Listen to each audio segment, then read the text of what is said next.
안녕하세요 여러분. SBS 금토 드라마 귀공은 1화부터 6화까지 방영되었어요. 그 간단한 줄거리를 본다면 무당의 운명을 거부한 여리가 첫사랑 용갑과 재회하게 되고 그 후 도성으로 향하며 운명이 소용돌이에 휘말리게 됩니다. 용갑이 몸에 깃든 이무기 강철이 인간의 삶을 탐닉하며 기이한 행동을 이어갑니다. 여리는 용갑의 혼을 찾기 위해 굿판을 벌리고 위험 속에서 진실에 다가서게 되죠. 여리의 제안에 분노한 강철이와 또 거리에서 쫓겨난 두 사람은 깊어지는 감정을 자각하게 됩니다. 그리고 고란에 숨은 공범의 존재를 알아챈 여리와 강철이 또 궁안의 어둠과 마주치게 됩니다. 강철이는 여리에 대한 감정을 깨닫게 되고 풍산의 검은선이 중궁전까지 뻗쳐오게 됩니다. 이 줄거리 토대에서 우리가 다음 7회차 한번 예측해 볼까요? 어떻게 흘러갈까요? 사랑이란 혼을 끌어당기는 힘이에요. 육신이 사라져도 기억이 바래져도 단 한 사람의 이름만이 마음을 뛰게 한다면 그것은 아직 살아있는 사랑이에요. 여리는 조용한 산사에 머물고 있었어요. 마치 모든 시간에서 떨어져 나온 듯 하루가 길게 흘렀어요. 아무도 그녀에게 말을 걸지 않았고 그녀도 누구를 부르지 않았어요. 하지만 매일 밤 그녀는 스스로에게 묻곤 했어요. 지금 저 어디선가 윤갑 아니 강철이는 나를 기억할까? 처음 윤갑의 얼굴을 봤을 때 그녀는 자신도 모르게 그를 사랑하고 있음을 깨달았죠. 하지만 그 안에 있던 존재가 강철이라는 걸 알았을 때 사랑은 두려움과 뒤섞였어요. 그러나 이제 그녀는 그를 향한 마음을 더는 억누를 수가 없었어요. 그는 윤갑의 몸을 빌린 홀령이지만 그의 눈동자 속에 매번 자신을 바라보는 간절한 마음이 있었어요.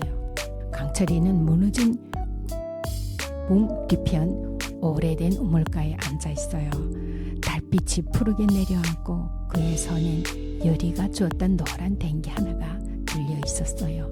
그는 문득 입술을 열었어요. 여리야, 너가 나를 윤갑으로 본다 해도 나는 단 한순간도 너를 속이려 한 적은 없어.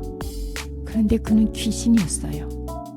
하지만 그 혼이 어찌하여 이렇게까지 아프단 말인가요?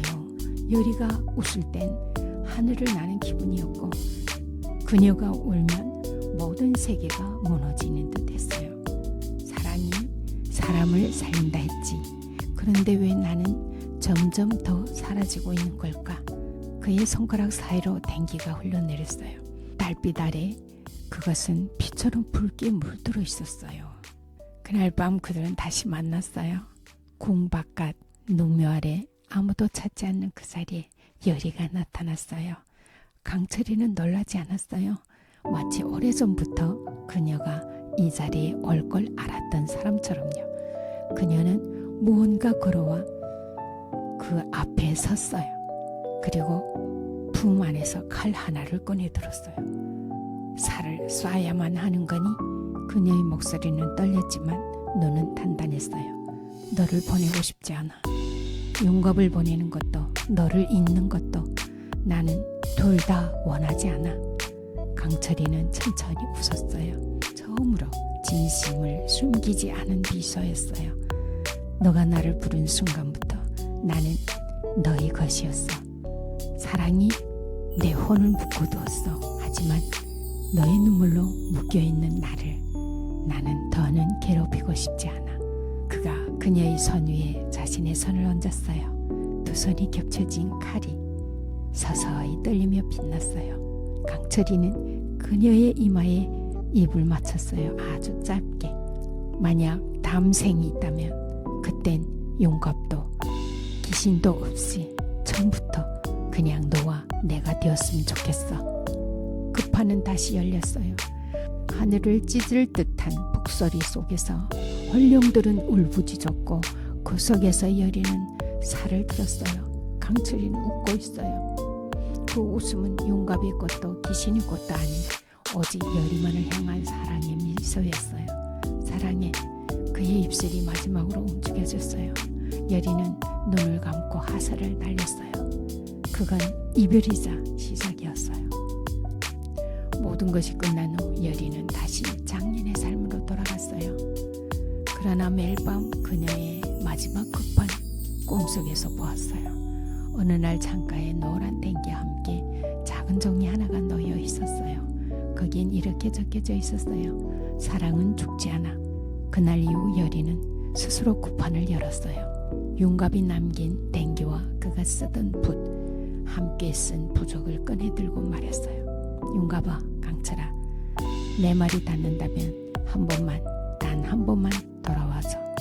강철이 번개처럼 갈라졌고 불빛이 사람의 형체를 만들어냈어요. 그의 눈동자엔 여전히 사랑이 담겨 있었어요. 이제 나는 윤갑이 아니야. 다만 너를 다시 보기 위해 잠시 허락받은 혼용일 뿐이야. 왜 돌아왔어? 여리가 숨죽이며 묻자 그는 조용히 대답했어요. 네가 나를 잊지 못했기 때문이야. 그 마음이 나를 불렀고 나는 그 부름에 응하지 않을 이유가 없었어. 여리는 떨리는 목소리로 말했어요. 다음 생 같은 건 믿지 않아. 그러니까 지금 이 순간 살아있는 것처럼 나랑 있어줘. 강철이는 고개를 끄덕이고 그녀의 심장 위에 조용히 손을 얹었어요. 네 가슴에 내가 남아있다면 나는 다시 살아있을 거야. 다시 태어난 인연. 굿판이 끝난 후 여리는 혼절했어요. 눈을 떴을 때 낯선 사내의 방이었어요. 그는 윤갑과 닮은 얼굴을 하고 있었죠. 하지만 다른 사람이었어요. 말투도 이름도. 강철이가 남긴 간절함이 있었어요. 그 안엔 분명히 강철이의 간절함이 있었어요. 여리는 조용히 웃으며 속삭였어요. 이번 생에서 정말 다시 만났네. 사랑은 죽지 않아요. 연꽃은 겨울에도 뿌리를 숨긴 채 살아있고 호는 이름을 달리해 다시 피어나요. 그대가 그를 부르면 그 호는 언제든 다시 내 곁에 나타나요. 다시 태어난 인연은 어디로 향할까요? 사라진 기억 속에서 되살아나는 사랑, 그리고 숨겨진 궁의 비밀이 다시 여리를 뒤흔들게 될 거예요. 여러분, 7화를 예측해 봤어요. 그럼 우리 7화 본방에서 다시 만나요. 안녕.